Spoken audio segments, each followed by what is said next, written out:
सो आज हम डिस्कस करने जा रहे हैं sixth lecture of haloalkanes and haloarenes और इस पे हम डिस्कस करेंगे फिजिकल प्रॉपर्टीज, उसके बाद केमिकल प्रॉपर्टीज को देखेंगे, है ना। तो हमारा जो आज का टॉपिक है इसमें हम डिस्कस करेंगे फिजिकल प्रॉपर्टीज। फिजिकल प्रॉपर्टीज का मतलब क्या होता है? फिजिकल प्रॉपर्टीज का मतलब है कि बॉइलिंग पॉइंट, मेल्टिंग पॉइंट जो है ना, डेंसिटी जो है, उनको डिस्कस करना है।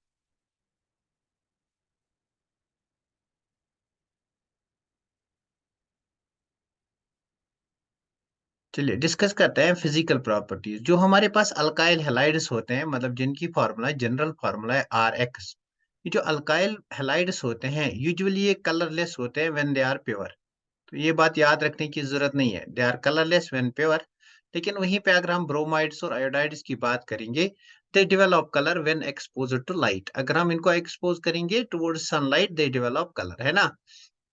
Many of these halogen compounds they have sweet smell। लेकिन फिजिकल प्रॉपर्टीज में अब हम आगे बढ़ेंगे तो डिस्कस करेंगे मेल्टिंग पॉइंट, डिस्कस करेंगे बॉइलिंग पॉइंट और डेंसिटी डिस्कस करेंगे। फिजिकल प्रॉपर्टीज में ये वाली चीज डिस्कस करनी होती है। तो इसको डिस्कस करने से पहले मैं आपको कुछ इंपॉर्टेंट चीजें बताऊंगा जो आप अपनी टेक्स्ट पे यहाँ पे नोट डाउन करोगे, है ना। तो अगर हम मेल्टिंग और बॉइलिंग पॉइंट की बात करेंगे, कौन कौन से फैक्टर्स पे बेसिकली डिपेंड करता है ना। तो यहाँ पे आप देख सकते हो कि जो बॉइलिंग पॉइंट है, जो मेल्टिंग पॉइंट और बॉइलिंग पॉइंट है, ये किस पे डिपेंड करता है? ये डिपेंड करता है अपॉन इंटरेक्शंस। ये डिपेंड करेगा अपॉन मोलर मास या molecular mass. Molecular mass, it is directly proportional to molecular mass. इसका मतलब कि अगर मास इंक्रीज हो जाएगा तो बॉइलिंग पॉइंट भी इंक्रीज हो जाएगा, है ना। तो फॉर एग्जांपल अब आपके पास ये वाले अल्काइल हैलाइड्स है CH3F, उसके बाद आपके पास है CH3Cl, उसके बाद आपके पास है CH3Br and you have CH3I। बताइए किसका मॉलिक्यूलर मास ज्यादा है, किसका मॉलिक्यूलर मास ज्यादा है? This is compound A, this is B, this is C, this is D. तो देखो अगर हम डाउन द ग्रुप जाएंगे हेलोजेंस में तो आयोडीन का मास ज्यादा होता है, इसलिए इसका मास ज्यादा होगा ना। तो जितना मास, मॉलिक्यूलर मास ज्यादा होगा उतना इसका बॉइलिंग पॉइंट ज्यादा बनेगा, है ना। तो what will be the order? Order क्या बनेगा? ऑर्डर बनेगा डी का ज्यादा है compare to C which is greater than that of B which is greater than that of A. बहुत ही इंपॉर्टेंट है कॉम्पिटिटिव एग्जाम के लिए। तो why this happens? Molecular mass increase करने से ऐसा क्या होता है? तो देखो जो भी हमारे पास वंडरवाल इंटरेक्शंस होते हैं वो किस पे डिपेंड करते हैं? Van der Waals interactions depends upon the size. तो जैसे हम डाउन द ग्रुप जाते हैं हेलोजेंस में, साइज इंक्रीज होता है, साइज इंक्रीज हुआ तो वंडरवाल इंटरेक्शंस इंक्रीज हो जाएंगे, इंटरेक्शंस इंक्रीज हो जाएंगे तो melting and boiling point will increase, है ना। सबको क्लियर हुआ ये? लेट मी नो, ये बात सबको क्लियर हुई? Melting and boiling point of bromides, यहाँ पे देखो methyl chloride, methyl bromide, ethyl chloride and some chlorofluoromethane, they are gases at room temperature. तो वही बात कहता है कि इसका मतलब है कि अगर मेल्टिंग और बॉइलिंग पॉइंट इंक्रीज हो जाएगा, जो स्मॉल मॉलिक्यूल्स होंगे दे विल बी गैसेस, और जब आप मॉलिक्यूलर मास इंक्रीज करोगे they will change into liquid then into solid state, है ना। तो ये एक इंपॉर्टेंट चीज है। दूसरा इंपॉर्टेंट चीज जो यहाँ पे है, जो आपका मेल्टिंग पॉइंट और बॉइलिंग पॉइंट है, जो मेल्टिंग पॉइंट और बॉइलिंग पॉइंट है, जब मैं बॉइलिंग पॉइंट की बात करूंगा, ये किस पे डिपेंड करता है? It's inversely proportional to branching of chain, chain branching, chain branching. इसका मतलब क्या है कि अगर ब्रांचिंग ज्यादा होगी तो मेल्टिंग और बॉइलिंग पॉइंट कम हो जाएगा। इसका मतलब ये है कि अगर मेरे पास ये वाला कंपाउंड है CH3, CH2, CH2Cl, और मेरे पास एक और कंपाउंड है CH3, CH, चलिए यहाँ पे मैं लूंगा एक और CH2, यहाँ पे CH3 लिखूंगा, है ना। एक और कंपाउंड है, यहाँ पे CH3 है, उसके बाद CH2 है, उसके बाद Cl है। ये कंपाउंड ए है, दिस इज कंपाउंड बी। इन दोनों में से किसका मेल्टिंग पॉइंट ज्यादा होगा, किसका बॉइलिंग पॉइंट ज्यादा होगा? बताइए मुझे। इन दो कंपाउंड्स में अगर मैं बात करूंगा कि अगर ब्रांचिंग ज्यादा होगी, यहाँ पे ब्रांच है, इस चेन में ब्रांचिंग है, इस चेन में ब्रांचिंग नहीं है, अगर ब्रांचिंग होगी तो मेल्टिंग एंड बॉइलिंग पॉइंट का क्या हाल होगा? ये कम हो जाएगा, है ना, कम हो जाएगा। क्लियर? Very good. तो देखो अब यहाँ पे ये मेरे पास एक अल्काइल ब्रोमाइड है, और ये एक और अल्काइल ब्रोमाइड मॉलिक्यूल है, ये एक और अल्काइल ब्रोमाइड मॉलिक्यूल है। अगर आप देखोगे इसमें सबसे ज्यादा ब्रांचिंग है, इसमें कुछ भी ब्रांचिंग नहीं है, लेकिन यहाँ पे आपको ब्रांच मिलेगा, है ना? तो देखो, जितनी ज्यादा ब्रांचिंग उतना कम boiling point, because boiling point is inversely proportional to branching, boiling point is inversely proportional to branching of chain. तो इसका बॉइलिंग पॉइंट सबसे कम होगा, दैट्स वाई इसका बॉइलिंग पॉइंट 346 है। और इसका बॉइलिंग पॉइंट, यहाँ पे कोई ब्रांच नहीं है, इसका बॉइलिंग पॉइंट सबसे ज्यादा होगा, दैट्स वाई 375 है। तो इसका बॉइलिंग पॉइंट होगा इन बिटवीन, बिकॉज इसमें ब्रांचिंग कम है ना? तो ये वाला क्वेश्चन जो है ना, this becomes important for competitive exams. बस इतना याद रखना है कि boiling point is inversely proportional to branching. Clear? बताइए, ये बात क्लियर हुई? जो भी यहाँ पे डिस्कशन है वो मैंने शॉर्टकट में दो फार्मूला से आपको बताया, दो शॉर्टकट से बताया। अब देखो, यहाँ पे ये मेरा मिथल क्लोराइड है, मिथल हेलाइड है, ये मेरे पास इथल हेलाइड है, और ये मेरे पास प्रोपाइल हेलाइड है।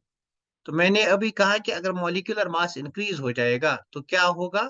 बॉइलिंग पॉइंट इंक्रीज हो जाएगा। इसका मतलब ये जो कंपाउंड है ना, इसका बॉइलिंग पॉइंट ज्यादा होगा कंपेयर टू दिस कंपाउंड, है ना? तो यहाँ पे आप देख सकते हो, इसका बॉइलिंग पॉइंट सबसे ज्यादा है और इसका बॉइलिंग पॉइंट कम है। सबको क्लियर हुआ कि बॉइलिंग पॉइंट किस चीज पे डिपेंड करता है? कैसे निकालेंगे बॉइलिंग पॉइंट? अगर आपको आएगा कॉम्पिटिटिव एग्जाम में, दो बातें याद रखनी है। एक, boiling point is directly proportional to molecular mass, जितना मॉलिक्यूलर मास ज्यादा होगा उतना बॉइलिंग पॉइंट ज्यादा होगा। नंबर सेकंड, कि boiling point is inversely proportional to branching of chain. Chain branching, जितना ब्रांचिंग ज्यादा होगा उतना बॉइलिंग पॉइंट कम होगा। क्लियर हुई ये बात सबको? लेट मी नो, ये बात सबको क्लियर हुई? यहाँ तक सबको बात क्लियर हुई?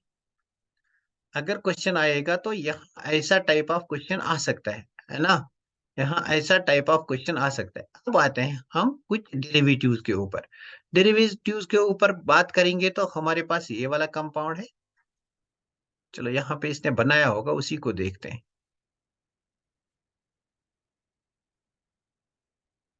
देखो, ये मेरे पास तीन कंपाउंड्स है यहाँ पे तीन कंपाउंड्स है। ये मेरा ऑर्थो पोजीशन पे क्लोरीन ग्रुप है, इसलिए ये क्या है? ये ऑर्थो क्लोरोहेलाइड है। और ये किस पोजीशन पे? ये मेटा वाला है। और ये किस पोजीशन पे? पैरा वाला है ना? तो अगर मैं बॉइलिंग पॉइंट की बात करूंगा, बॉइलिंग पॉइंट जब भी हमारे पास डाई हेलाइड्स होंगे, ऑलमोस्ट बॉइलिंग पॉइंट सेम होता है ना? तो इनका बॉइलिंग पॉइंट ऑलमोस्ट सेम होगा। देखो, कोई इतनी खासी डिफरेंस नहीं है, 453, 446 एंड 448। इसका मतलब कि अगर हमारे पास di halo derivatives of benzene है तो उनका बॉइलिंग पॉइंट ऑलमोस्ट सेम होगा, है ना? बॉइलिंग पॉइंट ऑलमोस्ट सेम होगा। लेकिन अगर इन्हीं की हम मेल्टिंग पॉइंट की बात करेंगे, अगर इन वाले कंपाउंड्स की मेल्टिंग पॉइंट की बात करेंगे, जो हमारा पैरा वाला कंपाउंड होता है उसका मेल्टिंग पॉइंट सबसे ज्यादा होता है। पैरा कंपाउंड का मेल्टिंग पॉइंट सबसे ज्यादा होता है। इसका मेल्टिंग पॉइंट जो है दैट विल बी हाई। अब इसका मेल्टिंग पॉइंट क्यों हाई होता है? बिकॉज ये जो कंपाउंड है ना, ये सिमेट्रिक कंपाउंड होता है। इसमें सिमेट्री प्रेजेंट होती है। कौन सी सिमेट्री प्रेजेंट होती है? प्लान ऑफ सिमेट्री प्रेजेंट होता है। ठीक है, प्लान ऑफ सिमेट्री की वजह से इसका मेल्टिंग पॉइंट ज्यादा होता है। अब प्लान ऑफ सिमेट्री क्या करेगा? मेल्टिंग पॉइंट किस पे डिपेंड करता है? मेल्टिंग पॉइंट का मतलब कि हमारे पास एक क्रिस्टल लैटिस स्ट्रक्चर है, जितना उस क्रिस्टल लैटिस स्ट्रक्चर में एटम्स, मॉलिक्यूल्स और आयन्स परफेक्टली अरेंज होंगे, उतना ज्यादा मेल्टिंग पॉइंट होगा, है ना? अब जो हमारे पास ये पैरा कंपाउंड है, because it is symmetric in nature, इसकी स्ट्रक्चर जो है दैट इज मोर सिमेट्री है, तो लेटेस्ट पॉइंट इसमें बहुत अच्छी तरह से फिट हो जाएगा। लेटेस्ट पॉइंट्स में फिट हो गया तो इसका मतलब ज्यादा एनर्जी लगेगी इसको तोड़ने में, दैट्स वाई इसका मेल्टिंग पॉइंट जो है, इसका मेल्टिंग पॉइंट ज्यादा होता है। क्लियर हुई ये बात? Why the melting point of para isomer, it is para डाई क्लोरोबेंजीन या para di halo benzene, it is more than that of ortho and meta. Clear हुई बात? देखो, यहाँ पे इसका मेल्टिंग पॉइंट देखो, 323 केल्विन, मतलब बहुत ज्यादा है। लेकिन इन दोनों का अगर देखेंगे ऑलमोस्ट सेम है, 256 249।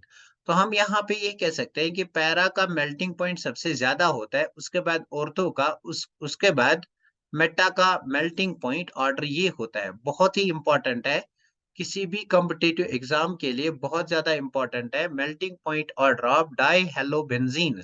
तो इसमें रीजन क्या दोगे पैरा का क्यों ज्यादा होता है? बिकॉज इसमें प्लान ऑफ सिमेट्री प्रेजेंट होता है। अब ये प्लान ऑफ सिमेट्री क्या होता है? एक ऑर्डिनरी प्लान, एक इमेजिनरी प्लान, जो किसी भी मॉलिक्यूल को into two equal halves divide करेगा, that is known as plane of symmetry, है ना?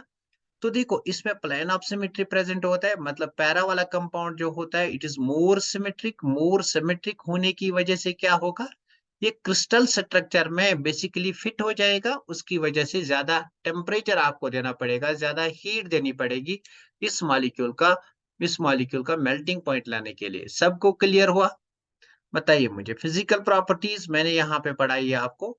तीन ही इंपॉर्टेंट क्वेश्चन हैं फिजिकल प्रॉपर्टीज में जो मैंने आपको बताई। एक के बॉइलिंग पॉइंट जो है, boiling point is directly proportional to molecular mass. Number second, boiling point is inversely proportional to किसके इनवर्सली प्रोपोर्शनल है? ब्रांचिंग के इनवर्सली प्रोपोर्शनल है। नंबर थर्ड, मेल्टिंग पॉइंट जो है ये किस पे डिपेंड करेगा कि आपका मॉलिक्यूल कितना सिमेट्रिक है, क्रिस्टल लेटिस में उसकी स्ट्रक्चर कैसी होगी, क्या उसके आयोन्स या वो मॉलिक्यूल्स क्रिस्टल लेटिस में फिट होंगे।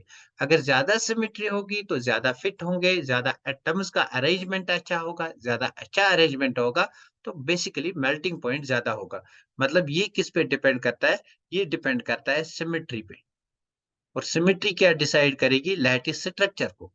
और जितना अच्छा लैटिस स्ट्रक्चर होगा उतना ज्यादा मेल्टिंग पॉइंट होगा, है ना? आई होप कि ये बात सबको क्लियर हुई। बताइए मुझे, लेट मी नो कि ये बात सबको क्लियर हुई। कभी ये प्रॉब्लम नहीं हो जाएगी ना कि अगर एग्जाम में आएगा तो फंसता नहीं है ना? तो सिमिलरली अगर डेंसिटी की बात करेंगे, डेंसिटी का ऑर्डर क्या होगा? Density basically also depends upon mass. तो जहां पे मास ज्यादा वहां पे डेंसिटी ज्यादा, है ना? क्लियर? तो देखो डेंसिटी का यहाँ पे एक टेबल होगा, उस टेबल को देखते हैं आप।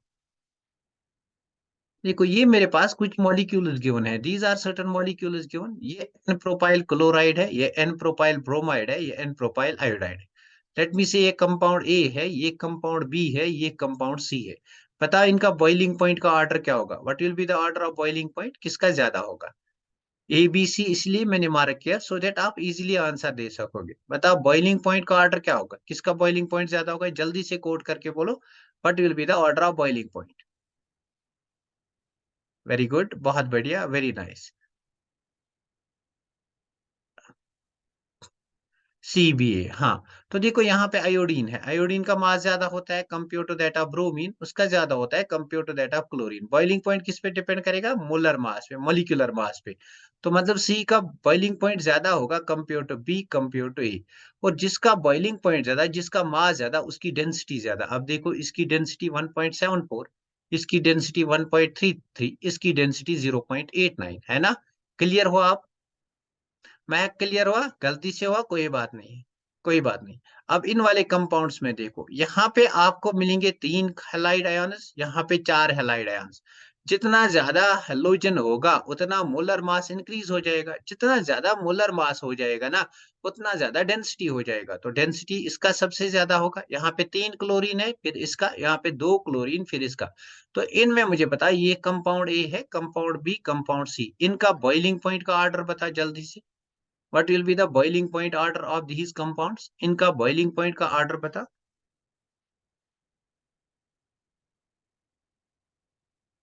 वेरी गुड, बहुत बढ़िया, very nice Sami, very good, बहुत बढ़िया Nahida, very good.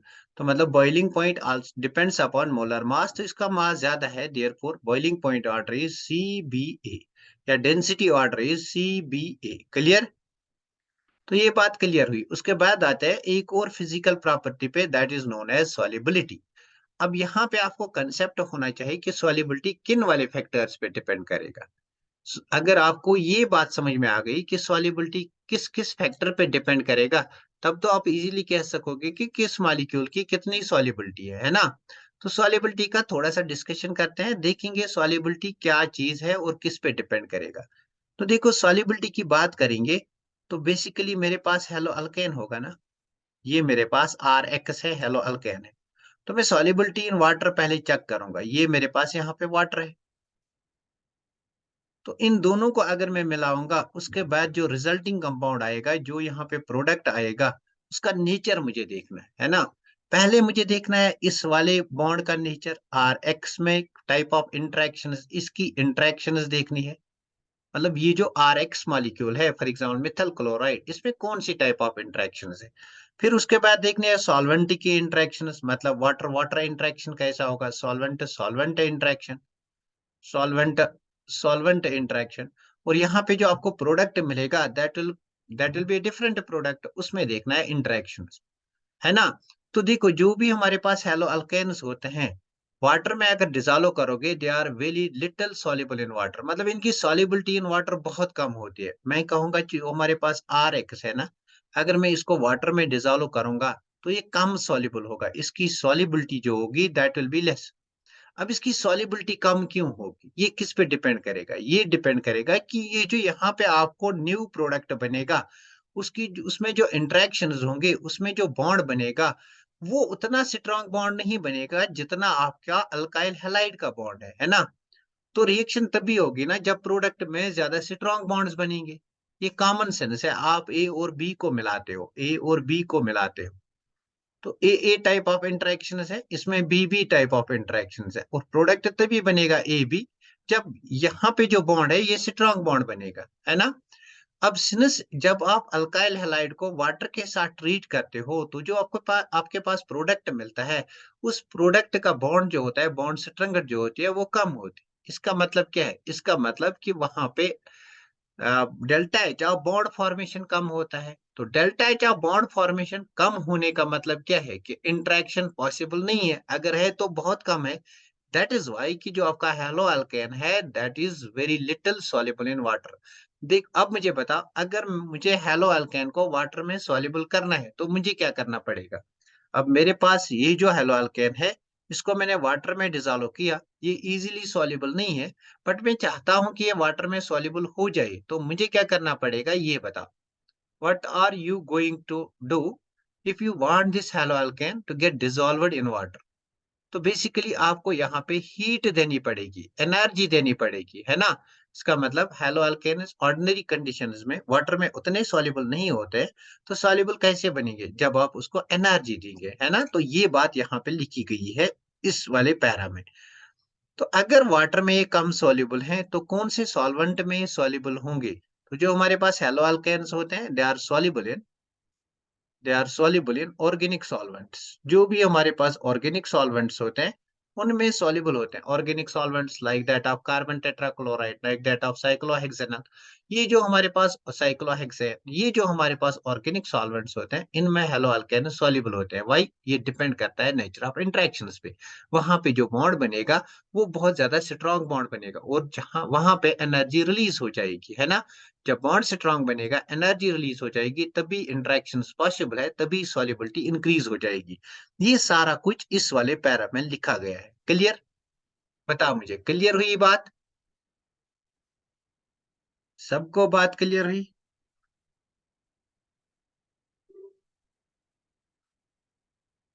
Very good, बहुत बढ़िया। आगे चलते हैं। Very nice. तो आगे चलते हैं, सॉल्युबिलिटी का डिस्कशन किया। डिस्कस करेंगे अब केमिकल प्रॉपर्टीज। फिजिकल प्रॉपर्टीज में तीन बातें इंपॉर्टेंट है। एक, मेल्टिंग पॉइंट किस चीज पे डिपेंड करता है। दूसरा, बॉइलिंग पॉइंट किस चीज पे डिपेंड करता है, कैसे ऑर्डर निकालोगे, कैसे मेल्टिंग पॉइंट का ऑर्डर निकालोगे। तीसरी जो डेंसिटी हमने यहाँ पे इस वाले टेबल को डिस्कस किया, and the last one that is solubility. ये चार इंपॉर्टेंट चीजें हैं जो फिजिकल प्रॉपर्टीज में बहुत ज्यादा इंपॉर्टेंट होती है ना? अब देखो यहाँ पे एक क्वेश्चन दिया गया है। अब इसके बाद ये वाला क्वेश्चन आप खुद से भी कर सकते हो। क्वेश्चन क्या है कि अमंग द फॉलोइंग हमें बताना है increasing order of boiling point, इनका बॉइलिंग पॉइंट। एक है ब्रोमो मीथेन, मतलब ये जो कंपाउंड है ना, ये CH3Br है, इसी को कहते हैं ब्रोमोमीथेन। उसके बाद है ब्रोमोफॉर्म, ब्रोमोफॉर्म मतलब CHBr3, इनको कहते हैं हेलो फॉर्म CHX3। यहाँ पे आपको आएगा CHCl3 chloroform, CHBr3 bromoform, iodoform CHI3, like that, है ना? तो ये हमारा कंपाउंड सेकंड है। तीसरा कंपाउंड है क्लोरोमीथेन, मतलब CH3Cl। And fourth compound is dibromomethane, मतलब CH2Cl2, ये डाइब्रोमोमीथेन है। उसके बाद है वन क्लोरोप्रोपेन, तो उसके बाद हमारे पास है वन क्लोरोप्रोपेन, मतलब प्रोपेन मतलब तीन कार्बन एटम, ये वन क्लोरोप्रोपेन है ना? उसके बाद हमारे पास है आइसोप्रोपाइल क्लोराइड। आइसोप्रोपाइल क्लोराइड मतलब ये जो हमारे पास आइसोप्रोपाइल ग्रुप है, ये कार्बन है, इसके साथ जुड़ा है क्लोरीन और यहाँ से जुड़ा है मिथाइल ग्रुप, यहाँ से जुड़ा है मिथाइल ग्रुप, है ना? उसके बाद है 1 क्लोरोब्यूटेन, उसके बाद है 1 chlorobutane, CH3, CH2, CH2, CH2, Cr। ये हमारे पास कंपाउंड्स दिए गए हैं, आपको निकालना है बॉइलिंग पॉइंट का ऑर्डर। बताइए, आएगा आपको?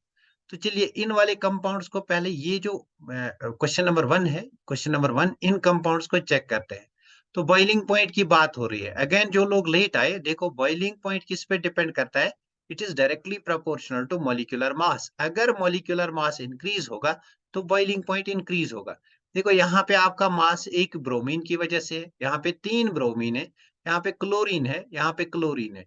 Fluorine, chlorine, bromine, iodine. तो down the group mass increase होता है।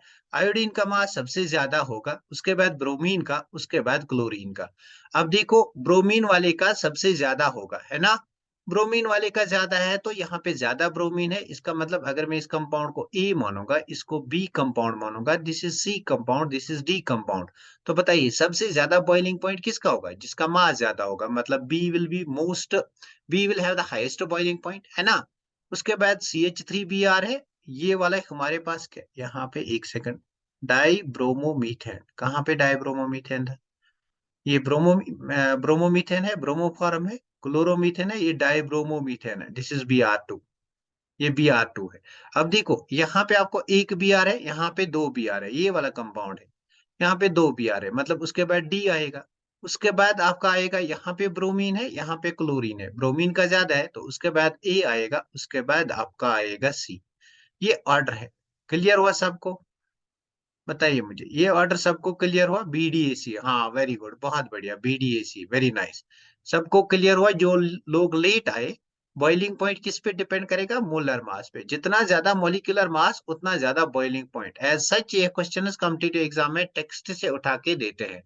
अब देखो इन वाले कंपाउंड्स में एक और इंपॉर्टेंट चीज बोला था कि boiling point is inversely proportional to branching. अगर चेन ब्रांचिंग कहीं पे है, ब्रांचिंग ज्यादा है, तो बॉइलिंग पॉइंट कम है। अब देखो यहाँ पे आपको ब्रांचिंग मिलेगी, ब्रांचिंग है तो बॉइलिंग पॉइंट कम होगा, है ना? तो यहाँ पे अगर हम इनको कंपेयर करेंगे, ये 1 क्लोरोप्रोपेन है, एक बार फिर लिखूंगा यहाँ पे, CH2CH2Cl, ये कंपाउंड ए है मेरा। उसके बाद है आइसोप्रोपाइल क्लोराइड, मतलब आइसोप्रोपाइल ग्रुप मैंने बोला था आपको याद रखना, ये आइसोप्रोपाइल ग्रुप होता है। उसके बाद 1 क्लोरोब्यूटेन है, ये 1 क्लोरोब्यूटेन है, 1 क्लोरोब्यूटेन है। यहाँ पे आपको दोनों कंसेप्ट लगाने हैं, फिर बताना है किसका बॉइलिंग पॉइंट ज्यादा होगा। पहले क्या देखेंगे, किसका मोलर मास ज्यादा है। यहाँ पे क्लोरीन, क्लोरीन, क्लोरीन, उसके बाद कार्बन, यहाँ पे 3 कार्बन, यहाँ पे 3 कार्बन, यहाँ पे 4 कार्बन। इसका मतलब है जो सी वाला कंपाउंड है, सी वाले कंपाउंड में मोलर मास ज्यादा है। तो अगर मोलर मास ज्यादा है, सी का बॉइलिंग पॉइंट ज्यादा होगा। अब यहाँ पे इन दोनों में number of carbon atoms and chlorine are same, but यहाँ पे जिसकी ब्रांचिंग होगी उसका बॉइलिंग पॉइंट कम होगा। ये ब्रांचेड है, इसका कम होगा, मतलब बी विल बी लीस्ट, उसके बाद ए आएगा। ये इसका आंसर आएगा, CAB। बहुत बढ़िया सिमी, वेरी गुड। मैक फारूक, वेरी नाइस। सबको समझ में आया? जो लेट आए अब उनको भी समझ में आया कि बॉइलिंग पॉइंट किस पे डिपेंड करता है? बताइए मुझे, क्लियर हुआ? देखो जब भी कॉम्पिटिटिव एग्जाम की प्रिपरेशन करोगी ना, ये क्वेश्चन बहुत ही ज्यादा इंपॉर्टेंट बनेगा, उससे ज्यादा इंपॉर्टेंट ये वाला बनता है। तो ये क्वेश्चन ज्यादा इंपॉर्टेंट बनता है। बेसिकली आपको दो चीजें याद रखनी है, boiling point directly proportional to the molar mass, boiling point inversely proportional to the branching. बस इतना याद रखना है, दोनों क्वेश्चंस बन जाएंगे। इस चीज को नोट डाउन करो, हम आगे चलेंगे, डिस्कस करेंगे रिएक्शंस ऑफ हेलो अल्केन्स। करो इस चीज को जल्दी से नोट।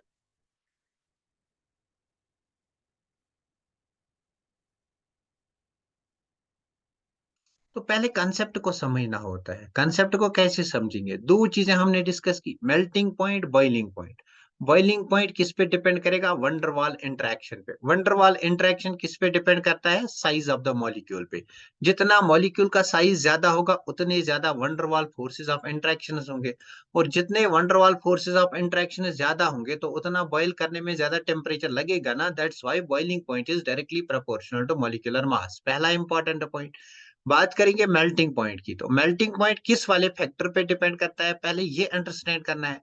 मेल्टिंग पॉइंट हम बात करेंगे तो क्रिस्टल लैटिस स्ट्रक्चर की बात करेंगे, मतलब जो आपके पास क्रिस्टल है, उसमें जो हमारे पास अरेंजमेंट ऑफ एटम्स, मॉलिक्यूल्स और आयन्स है, वो कैसा है? अगर परफेक्ट ऑर्डर्ड अरेंजमेंट है, तब ज़्यादा मेल्ट करने के लिए ज़्यादा टेम्परेचर की ज़रूरत पड़ेगी, है ना? तो मतलब वो डिपेंड करेगा कि आपका कंपाउंड कितना सिमेट्रिक है। जितना मॉलिक्यूल में सिमेट्री होगी, उतना वो क्रिस्टल में मतलब अच्छी खासी उसमें उनका अरेंजमेंट उनका अच्छा खासा होगा, और जितना अरेंजमेंट अच्छा होगा मॉलिक्यूल का क्रिस्टल लेटिस में, उतना ज़्यादा आपको हीट देना पड़ेगा, मतलब मेल्ट करना पड़ेगा उस मॉलिक्यूल को। बात क्लियर हुई सबको? लेट मी नो कि ये बात सबको क्लियर हुई।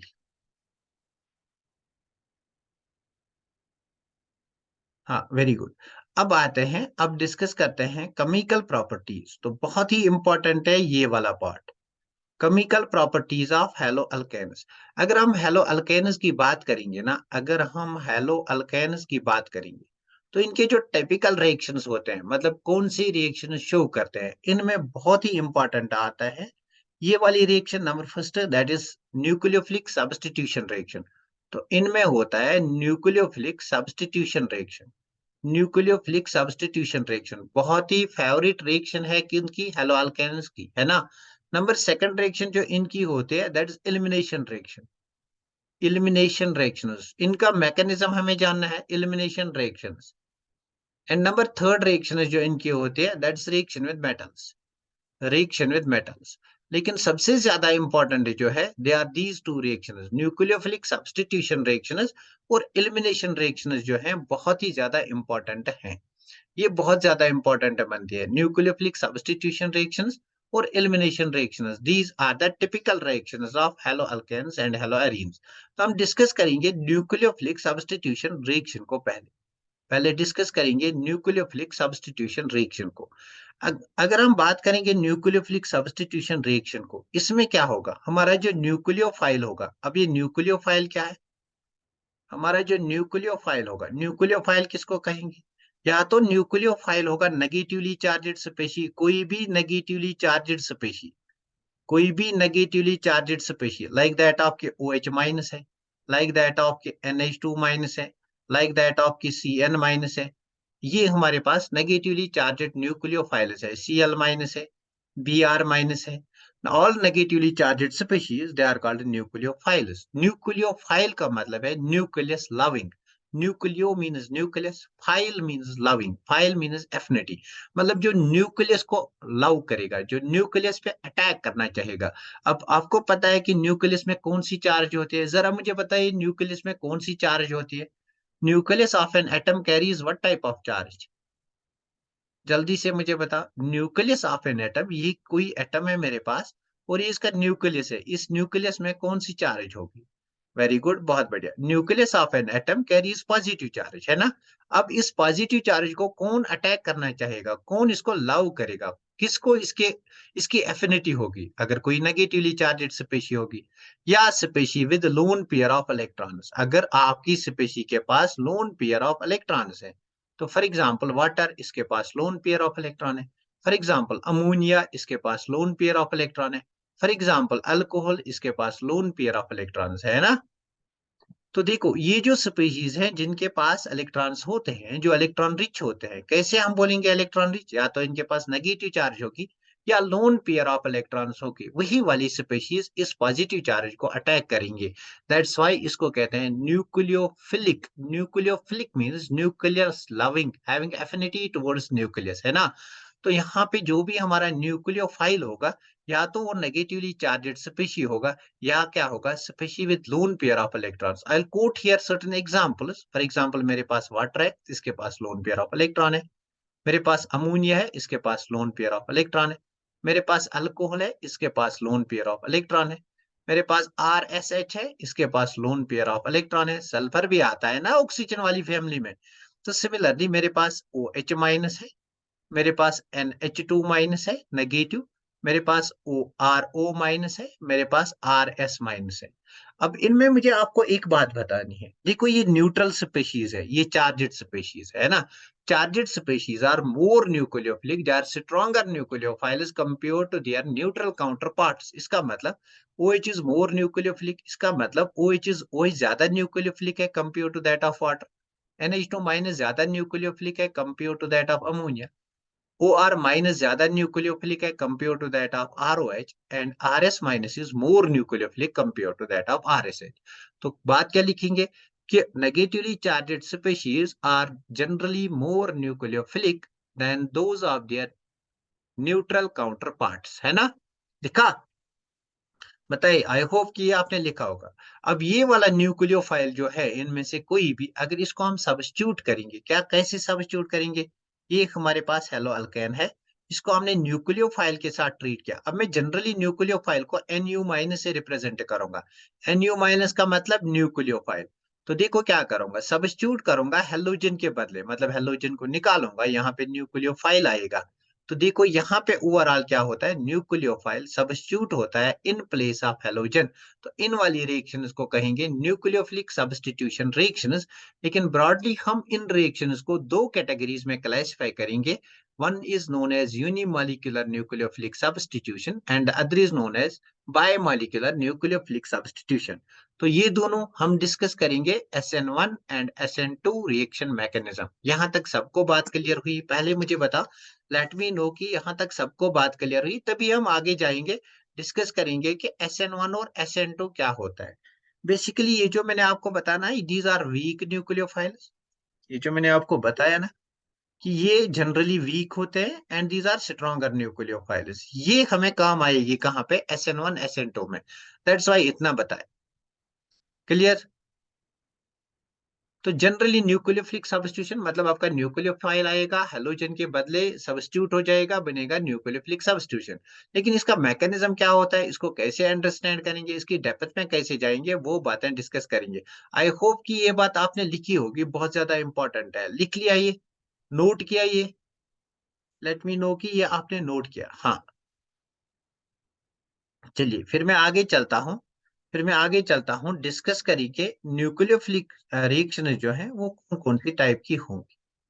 यहाँ पे कहता है कि क्लास 11th में आपने पढ़ा होगा। देखो अब हमें क्या करना है, हम नए से पढ़ेंगे। ये मेरे पास कोई कंपाउंड है, देखना दिमाग लगाना, यहाँ पे मेरे पास ये वाला कंपाउंड है RCH2, और मेरे पास यहाँ पे X है ना? अब दो पॉसिबिलिटीज है, यहाँ पे दो पॉसिबिलिटीज हैं, देयर आर टू पॉसिबिलिटीज। क्या पॉसिबिलिटी है? इसको मानूंगा मैं पॉसिबिलिटी ए। पॉसिबिलिटी ए में मैं क्या करूंगा, पहले मैं पहले मैं कार्बन हेलोजन बॉन्ड को ब्रेक करूंगा। बताइए, ये जो कंपाउंड है ना, ये स्टेबल कंपाउंड है, अगर इस बॉन्ड को ब्रेक करूंगा, क्या मुझे एनर्जी लगेगी? यस, एनर्जी लगेगी इस बॉन्ड को ब्रेक करने में। तो अगर एनर्जी लगेगी मतलब ये वाला स्टेप क्या होगा, ये स्टेप स्लो होगा। तो अगर मैं इस बॉन्ड को ब्रेक करूंगा तब क्या होगा, ये जो कार्बन है ना, इस पे आएगी पॉजिटिव चार्ज, तो मेरे पास बनेगा कार्बोकेटाइन इंटरमीडिएट, है ना? नंबर सेकंड वे क्या है, सेकंड वे को मानूंगा मैं रूट बी, ये मेरा रूट ए था। सेकंड वे में क्या होगा, अब देखो यहाँ पे जो कार्बोकेटाइन बन गया ना, अब सेकंड स्टेप में आपका न्यूक्लियोफाइल आएगा और इस कार्बोकेटाइन पे अटैक करेगा, तब मेरे पास ये वाली रिएक्शन होगी। अब ये जो कार्बोकेटाइन है ना, ये क्या है? This is reaction intermediate, reaction intermediate है। कौन सा reaction intermediate? Carbocation. Reaction intermediate है तो शॉर्ट लिवर्ड है। शॉर्ट लिवर्ड है तो मतलब जल्दी से न्यूक्लियोफाइल के साथ मिलेगा। मतलब ये वाला स्टेप क्या होगा, ये फास्ट स्टेप होगा, है ना? तो फास्ट स्टेप में न्यूक्लियोफाइल अटैक करेगा। बी हमारा जो है, इसमें क्या होगा, आपका न्यूक्लियोफाइल पहले अटैक करेगा इस वाले कार्बन पे, और साथ में जब अटैक करेगा तब इस वाले हैलोजन को निकालेगा, ये पाथ बी है ना?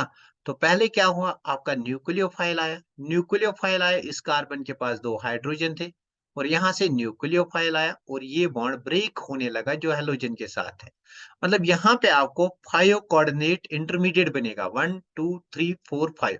ये बॉन्ड बनने लगेगा और ये बॉन्ड टूटने लगेगा, है ना? ये बॉन्ड बनने लगेगा और ये बॉन्ड टूटने लगेगा।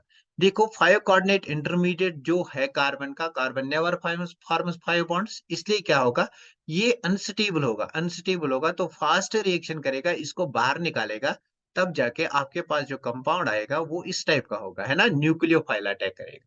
ये NU है। मतलब दो टाइप ऑफ रिएक्शंस होती है यहाँ पे। ये पहला वाला पाथवे है कि पहले कार्बन हैलोजन बॉन्ड ब्रेक होगा। ये दूसरा पाथवे है कि पहले न्यूक्लियोफाइल अटैक करेगा, बाद में कार्बन हैलोजन बॉन्ड ब्रेक होगा। मतलब दो पॉसिबिलिटीज है, या तो कार्बन हैलोजन बॉन्ड पहले ब्रेक होगा, या तो पहले न्यूक्लियोफाइल आएगा, उसके बाद कार्बन हैलोजन बॉन्ड ब्रेक होगा, है ना? तो इस वाली चीज को हम कहेंगे अभी SN1 रिएक्शन, और इसको कहेंगे SN2 रिएक्शन। इसको नेक्स्ट वाले लेक्चर में डिस्कस करेंगे। अब ये SN1 क्यों बोलते हैं, इसको SN2 क्यों बोलते हैं, कौन से कंपाउंड्स में SN1 हो सकता है और कौन से कंपाउंड्स में SN2 हो सकता है। बेसिकली कॉम्पिटिटिव एग्जाम में क्वेश्चन आता है कि which of the following undergoes SN2, which of the following undergoes SN1। यहाँ से डेफिनेटली क्वेश्चन आता है। इसको नेक्स्ट लेक्चर में डिस्कस करेंगे। यहाँ तक किसी को कोई प्रॉब्लम? यहाँ तक याद रखना। कल आगे बढ़ेंगे, SN1 SN2 को डिस्कस करेंगे। किसी को कोई प्रॉब्लम यहाँ तक? लेट मी नो फास्ट, किसी को कोई प्रॉब्लम यहाँ तक? No, very good Sami, very good Nahida,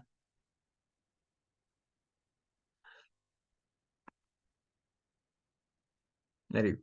so then I am going to stop this Zoom meeting, है ना?